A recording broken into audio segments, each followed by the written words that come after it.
Hello दोस्तों, मैं हूं वैभव और आप देख रहे हैं बिट्स फॉर बायोलॉजी। तो आज के इस क्रैश कोर्स में बात करेंगे breathing and exchange of gases की पार्ट 2 की, जिसमें एक्सचेंज ऑफ गैसेस का जिक्र होगा। ये एक थ्योरी सेशन है और इसका प्रैक्टिस सेशन का लिंक नीचे डिस्क्रिप्शन बॉक्स में दे रखा है, जहां पे 75 क्वेश्चंस हम प्रैक्टिस करेंगे।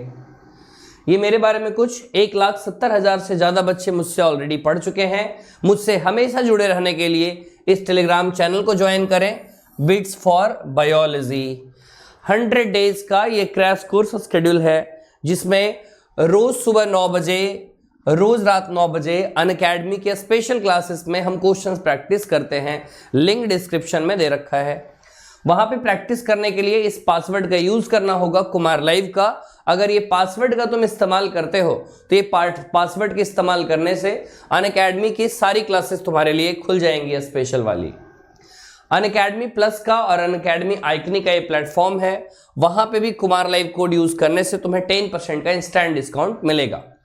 आज का जो टॉपिक है हमारा, वो है breathing and exchange of gases में एक्सचेंज ऑफ गैसेस में बात करें तो O2 और CO2 की ही बात आएगी। गैसेस तो कई सारे के होते हैं, लेकिन यहां पे हम लोग बात करेंगे O2 और CO2 के बीच में जो गैसेस एक्सचेंज हो रहा है। हमारे ब्लड में अगर बात करें तो डीऑक्सीजनेटेड ब्लड अगर मानकर चलो आया है, तो ये तो समझ ही रहे हैं कि अगर कहीं पे एनसीईआरटी ने डीऑक्सीजनेटेड ब्लड का यूज किया है, वहां पर CO2 का कंसेंट्रेशन ज्यादा होगा, O2 का कंसेंट्रेशन कम होगा। हम चाहते हैं कि हमारे एनवायरनमेंट से O2 एंटर करे और O2 ज्यादा से ज्यादा ब्लड में हो और वो हमारे टिश्यूज के पास जाए। हमारे पूरे बॉडी में 2 जगह पे गैसेस एक्सचेंज होती है। एक होता है एल्वेलाई पे, जो लंग्स का हिस्सा है, और एक होता है टिश्यू लेवल पे।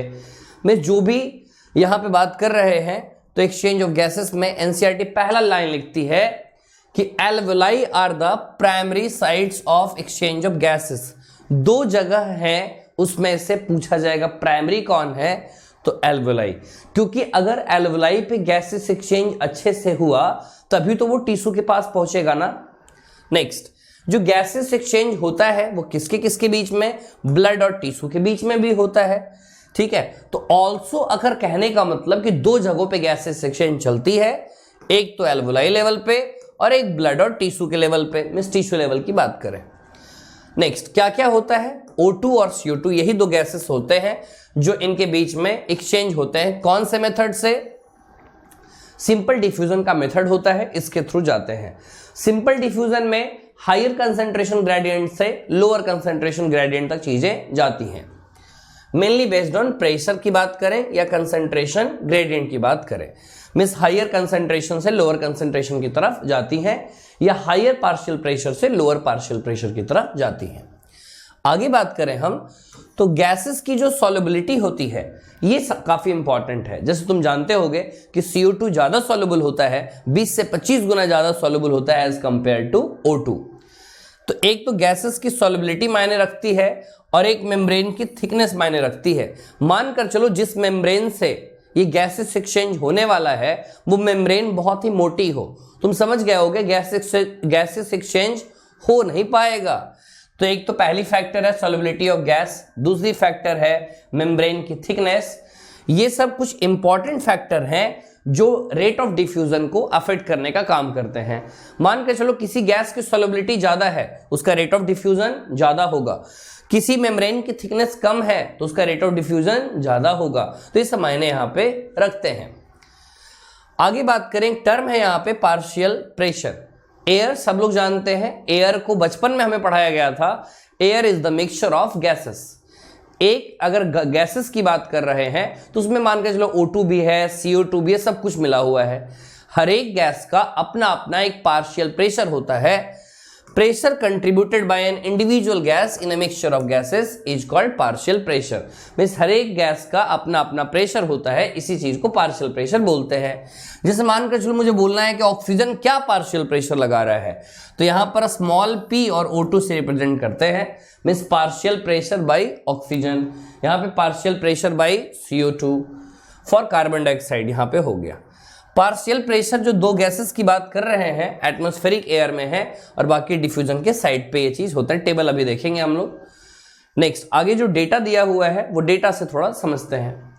यहाँ पे रेस्पिरेटरी गैसेस O2 के बारे में और CO2, क्योंकि यही दो मेन गैसेस होती हैं।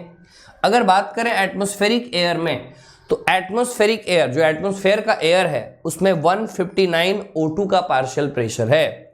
CO2 की बात करें, CO2 0.3, क्योंकि हमारे एटमॉस्फेयर में CO2 ज्यादा अमाउंट में प्रेजेंट नहीं है।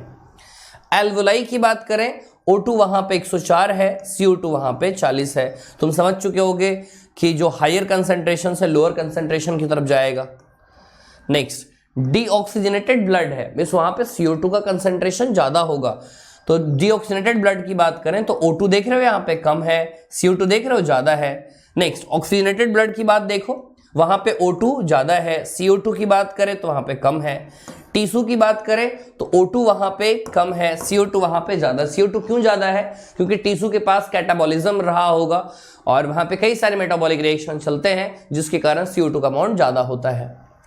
एक ये भी डायग्राम देखें तो क्लियर तौर पे पता चलेगा।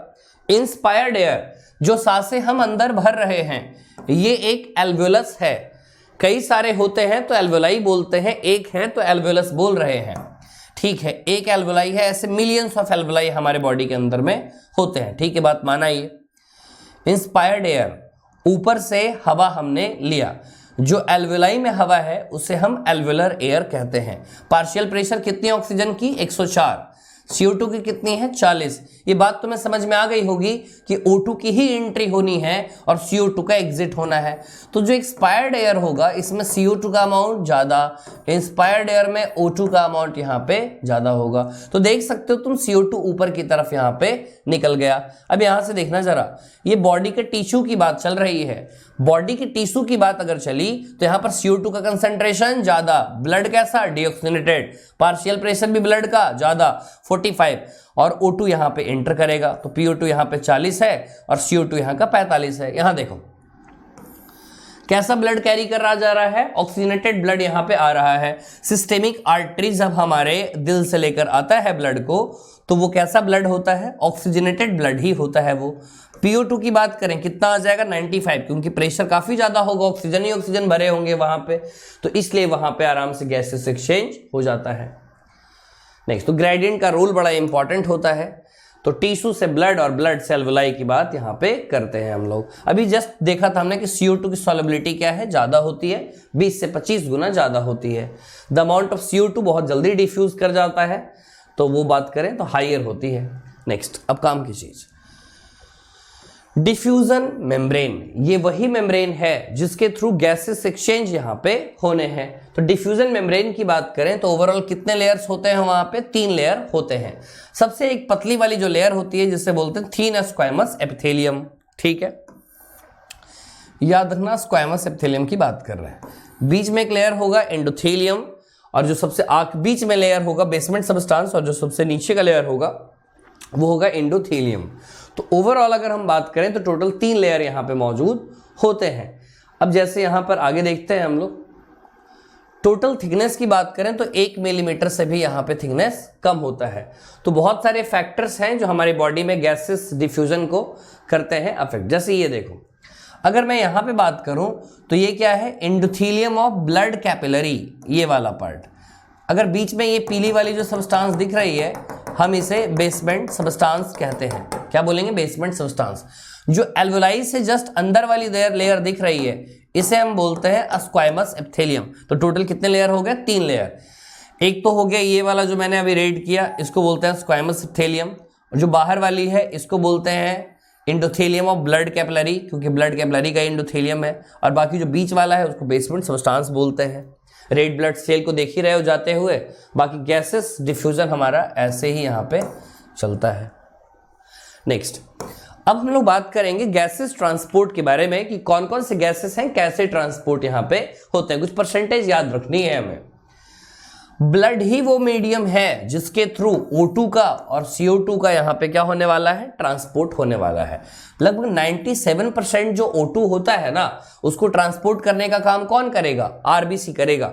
और जो बाकी 3% जो O2 बच गया वो कैसे जाता है? डिसॉल्व्ड स्टेट में जाता है। कौन लेकर जाएगा? प्लाज्मा लेकर जाएगा। लगभग 20 से 25% जो CO2 है वो कौन ट्रांसपोर्ट करेगा, RBC करेगा।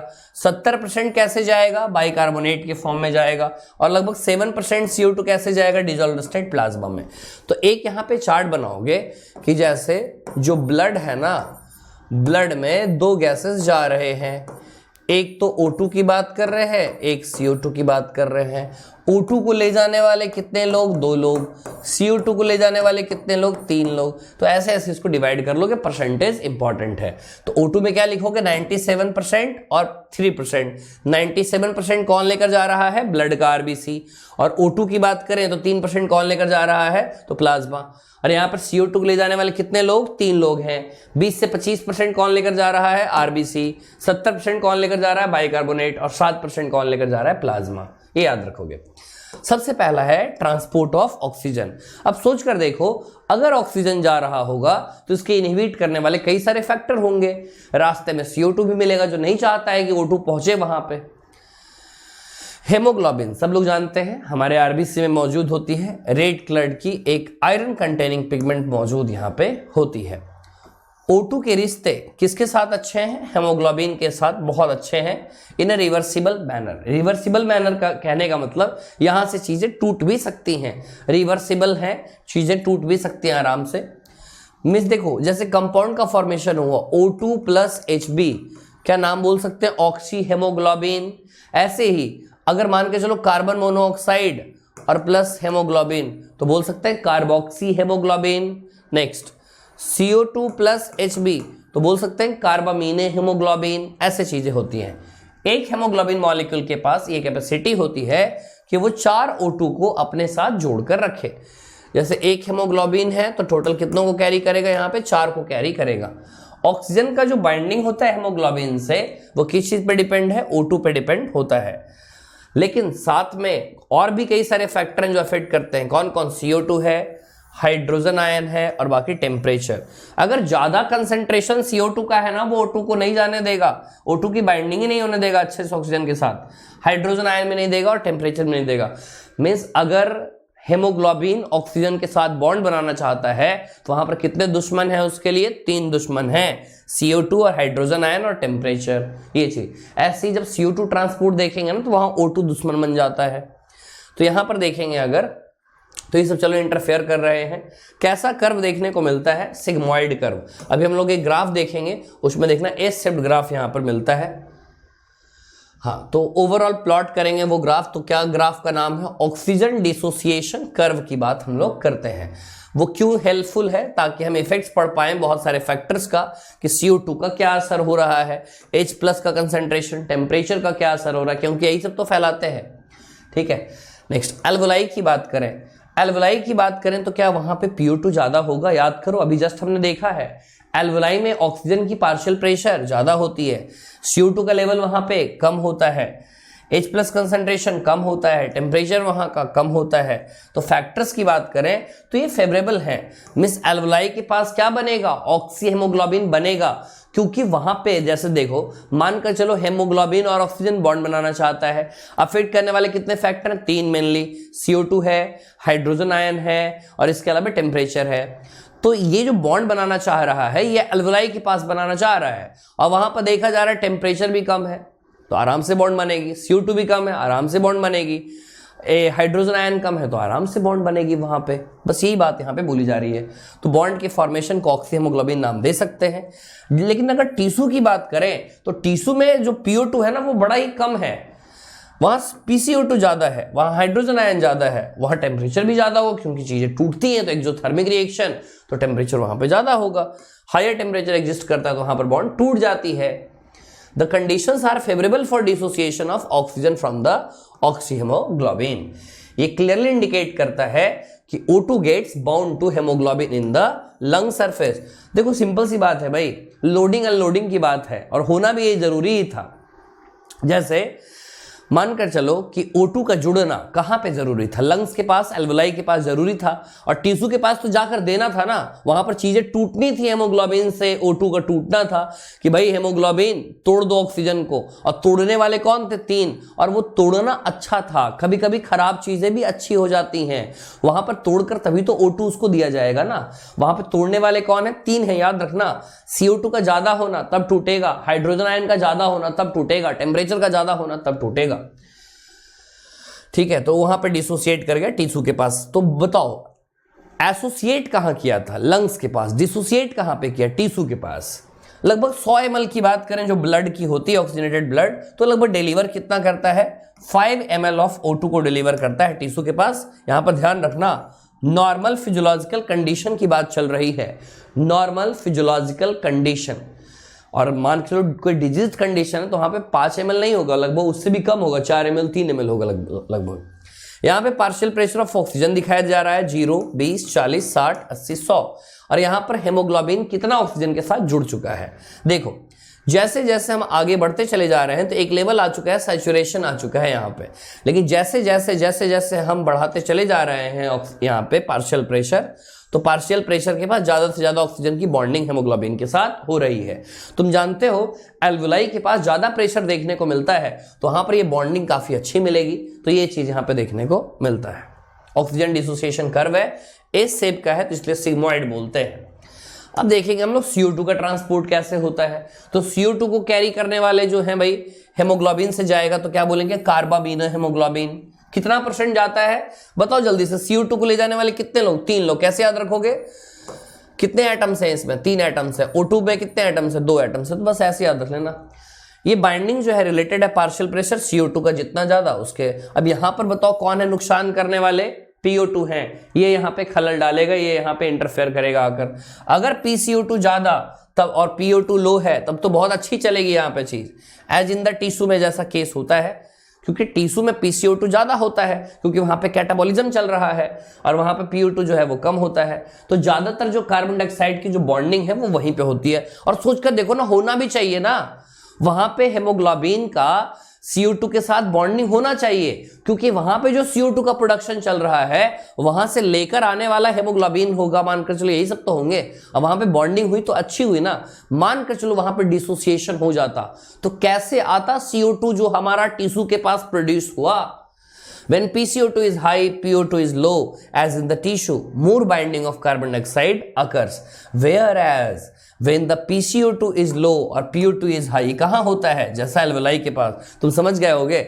एल्वुलाई के पास आएगा, PCO2 के लिए अच्छा तो है नहीं क्योंकि एल्वुलाई के पास O2 ज्यादा होगा। अब वहां पे PCO2 वहां पे कब होगा? PO2 ज्यादा। अब ये तो कार्बन डाइऑक्साइड का ट्रांसपोर्ट हो नहीं पाएगा, इसलिए वहां पे तोड़ना होता है, खाली करो, और बोला जाता है हेमोग्लोबिन को जल्दी से निकालो CO2 और बाहर की तरफ भेजा जाएगा। आगे कार्बाबिनो हेमोग्लोबिन होता है, टेक्स प्लेस, ठीक है। CO2 which is bound to hemoglobin from the tissue, अब कहां डिलीवर हो गया? एल्वुलाई के पास। आरबीसी में एक बहुत ही एंजाइम अच्छा प्रेजेंट होता है, बहुत ही अच्छे कंसंट्रेशन में, जिसका नाम है कार्बोनिक एनहाइड्रेज। बहुत ही गजब का एंजाइम, इसके जिक्र बायोमोलिक्यूल्स में भी है।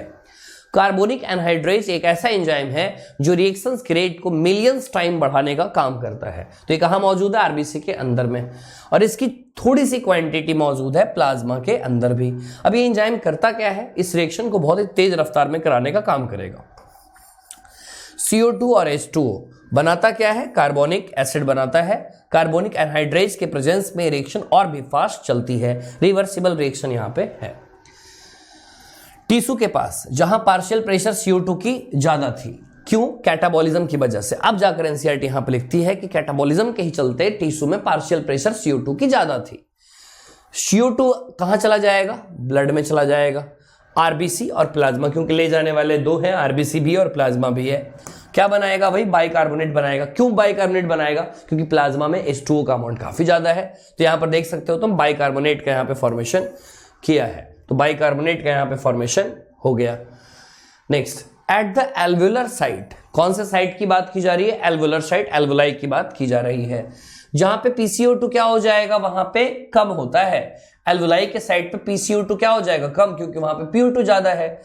The reaction proceeds in the opposite direction leading to the formation of CO2 और H2O का वहां पे क्या होता है, फॉर्मेशन होता है। देख सकते हो तुम यहाँ पे CO2 बैक अगर जाएगा तो वहां पर CO2 और H2O का फॉर्मेशन होगा। CO2 ट्रैप हो जाता है बाइकार्बोनेट के फॉर्म में टिश्यू लेवल पे और वो ट्रांसपोर्ट कर दिया जाता है कहां, एल्वोलाई के पास, और वहां से CO2 निकल जाता है। सिंपल सी बात है, वहां पे O2 का जो कंसंट्रेशन है वो काफी ज्यादा है, CO2 का कम है। अब यहां पे बात करें तो 100 ml जो डीऑक्सीजनेटेड ब्लड है वो लगभग कितने CO2 को लेकर जाएगा, 4 ml। वहां कितना था, 100 ml oxygenated blood 5 ml O2 को लेकर जा रहा था और यहां पर 4 ml लेकर जा रहा है।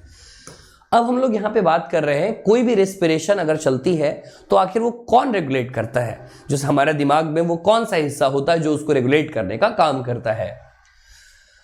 ह्यूमन बीइंग की बात करें तो हमारे पास बहुत ही अच्छी एबिलिटी है कि हम मेंटेन और मॉडरेट कर सकते हैं रेस्पिरेटरी रिदम सेंटर को। हमारे बॉडी टिश्यू का जो भी डिमांड है उसके अकॉर्डिंग वो फुलफिल होता है। कौन सा करता है, न्यूरल सिस्टम करता है। हमारे ब्रेन में एक स्पेशल सेंटर मौजूद है, मेडुला में, मेडुला प्रेजेंट है, मेडुला में ही रेस्पिरेटरी रिदम सेंटर मौजूद होता है, जो कि सबसे पहला इसको बोला जाता है कि प्राइमरली रिस्पॉन्सिबल है। जिससे एल्वोलाई को तुमने कहा था ना कि primary site for gases exchange, ऐसे ही इसकी अगर बात करें तो प्राइमरली रिस्पॉन्सिबल होता है ये इस रेगुलेशन के लिए। एक दूसरा सेंटर है जो कहां प्रेजेंट होता है, पॉन्स रीजन। पहले तो कौन हो गया, मेडुला, और ये प्राइमरली यही एक्टिव होता है, और बाकी आगे कौन है, pons region of the brain. इसको क्या बोलते हैं, कौन सा सेंटर बोलते हैं, न्यूमोटैक्सिक सेंटर इसको बोला जाता है। सॉरी। नेक्स्ट आगे बात करें अगर रेस्पिरेटरी रिदम सेंटर के फंक्शंस को मॉडरेट करने का काम करता है। न्यूरल सिग्नल की बात करें, यहां से सेंटर जो जाता है ये इंस्पिरेशन के रेट को ये रिड्यूस करने का काम करेगा। मानकर चलो कि सांसें बहुत तेजी से ली जा रही हैं, उतनी जरूरत अगर है नहीं तो उसको कम करने का काम कौन करेगा, यहां पे कम करने का काम उसको कौन करता है तो ये काम कम करने का काम करेगा। नेक्स्ट अगर बात करें, ये ब्रेन में बड़ा इंपॉर्टेंट एरिया है जिसका नाम होता है कीमोसेंसिटिव एरिया। कहां होता है ये, इसी रिदम सेंटर के जस्ट बगल में होता है। देखो, अगर हमारे ब्लड में CO2 का कंसंट्रेशन ज्यादा है, अगर हमारे ब्लड में CO2 का कंसंट्रेशन ज्यादा है, H+ का कंसंट्रेशन ज्यादा है, तो हमारा ब्रेन इसी चीज को पहचान पाता है। हमारा ब्रेन ये नहीं पहचान पाएगा कि O2 अगर कम हो गया तो ब्रेन पहचान रहा है। ब्रेन के लिए रिस्पॉन्सिबल जो इंपॉर्टेंट चीजें हैं वो CO2 और हाइड्रोजन आयन का ज्यादा होना है। Increase in this substance can activate this centre, और आगे जाकर रिदम सेंटर काम करेगा और बॉडी में एडजस्टमेंट कई तरह के होते हैं तो बॉडी से ये सब सब्सटेंसेस एलिमिनेट हो जाएंगे। कुछ रिसेप्टर्स हैं, एरोटिक आर्क होता है एरोटा के पास, एक कैरोटिड आर्टरी होती है, वहां पे भी कुछ रिसेप्टर्स होते हैं। रिसेप्टर्स में बात करें तो ये भी किसको पहचानता है, CO2 को और हाइड्रोजन आयन को, और सिग्नल भेजने का काम करता है रिदम सेंटर के पास कि चलो भाई काम स्टार्ट करो, CO2 हाइड्रोजन आयन का कंसंट्रेशन बढ़ चुका है। तो तुम देख रहे हो यहाँ पे लाइन बड़ा इंपॉर्टेंट है कि O2 का जो रोल है इसके रेगुलेशन में वो काफी इनसिग्निफिकेंट है, उसका कोई ज्यादा रोल है नहीं, क्योंकि CO2 और H+ के कारण ही सारा काम हुआ है ना। नेक्स्ट आखिरी चीज है डिसऑर्डर्स ऑफ रेस्पिरेटरी सिस्टम। पहला है अस्थमा। अस्थमा एक डिफिकल्टी है जिसमें हम ब्रीदिंग जो है वो कर नहीं पाते, जिसके चलते विजिंग साउंड प्रोड्यूस होते हैं। विजिंग साउंड कहने का मतलब आवाज जो आएगी कुछ अलग ही टाइप की, जैसे इस तरह से आवाज यहाँ पे आती है due to inflammation of bronchi और ब्रोंक्यूल्स। जो ब्रोंकाई और ब्रोंक्यूल्स उसमें सूजन आ गई होती है तो उसकी वजह से ये चीज देखने को मिलता है। एम्फीशेमा की बात करें, क्रोनिक डिसऑर्डर है, बहुत लंबे टाइम पर अगर कोई सिगरेट स्मोकिंग कर रहा है उसकी वजह से ये चीज होती है। उसमें होता क्या है, एल्वोलाई की दीवारें डैमेज हो जाती हैं और जो इतना अच्छा लंग्स का सरफेस एरिया था वो डिक्रीज हो जाता है। ऑक्यूपेशनल रेस्पिरेटरी डिसऑर्डर, कई लोग काम करते हैं, स्टोन ब्रेकिंग में काम करते हैं, कई लोग एस्बेस्टस इंडस्ट्री में काम करते हैं जहां धूल बहुत ज्यादा उड़ता है, कई लोग कोल माइनिंग में काम करते हैं, उनके लंग्स में भी चीजें चली जाती हैं। इन सर्टेन इंडस्ट्रीज स्पेशली अगर बात करें ग्राइंडिंग और स्टोन ब्रेकिंग इंडस्ट्री में बात करें, बहुत सारे डस्ट प्रोड्यूस होता है। Is produced that the defence mechanism of the body can not fully cope with situation. अगर ज्यादातर लंबे एक्सपोजर बहुत दिन तक अगर काम कर रहे हैं ऐसे इंडस्ट्री में तो इसके चलते फाइब्रोसिस हो जाता है। कहने का मतलब जो भी हमारे लंग्स का फाइब्रस टिश्यू है उसमें सूजन आ जाती है, उसका ग्रोथ बहुत ज्यादा हो जाता है, एक मास बन जाता है। सूजन हो जाती है वहां पर, जिसके चलते लंग हमारा डैमेज कर जाएगा। और ऐसे इंडस्ट्रीज में जो लोग काम करते हैं उनको प्रोटेक्टिव मास्क यहाँ पे पहनना चाहिए, और फैक्ट्रीज प्रोवाइड भी करती हैं। ओके, तो ये चैप्टर हमारा यहाँ पे खत्म हुआ। इसके बेहतरीन 75 क्वेश्चंस का लिंक जो है वो नीचे डिस्क्रिप्शन बॉक्स में दे रखा है। मिलते हैं स्पेशल क्लास में अनअकैडमी पे और प्रैक्टिस करते हैं टोटल 75 क्वेश्चंस। ओके बच्चों, बाय बाय, थैंक यू।